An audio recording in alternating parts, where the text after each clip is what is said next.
otang hamda onang bo'lsalar hayot, qadrla ko'p pora etkin ziyorat. Ular o'tgandan so'ng bo'lib hijolat, iymanib qolasan mehmon bo'lishga. Kirmaydi quloqqa ukang gaplari, o'tmaydi tomoqdan pishgan oshlari. Nimadir yetishmas, to'lmaydi ko'ngling, iymanib qolasan mehmon bo'lishga. Otang bor hovliga kirasan erkin, onang bor ilinar dasturxon to'kin. Ishongin birodar, ulardan keyin iymanib qolasan mehmon bo'lishga.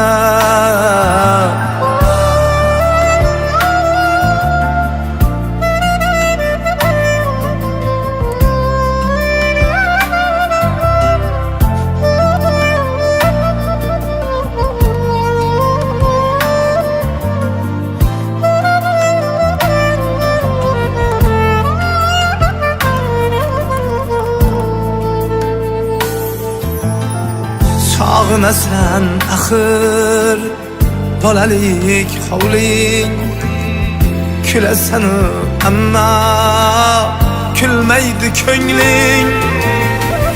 O'zgarish yo'q ammo begona hovling, iymanib qolasan mehmon bo'lishga. Bu so'zim tushunar boshga tushganlar, ularsiz hovliga mehmon bo'lganlar. Mehmon bo'l ko'p bora bo'lsalar hayot, keyin kech bo'ladi mehmon bo'lishga. Onang bor hovliga kirasan erkin, onang bor ilinar dasturxon to'kin. Ishongin birodar, ulardan keyin iymanib qolasan mehmon bo'lishga.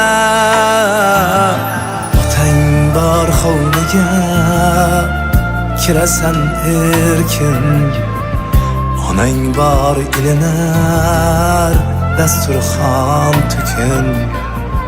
Ishongin birodar, ulardan keyin iymanib qolasan mehmon bo'lishga. Dada, sizni yaxshi ko'raman.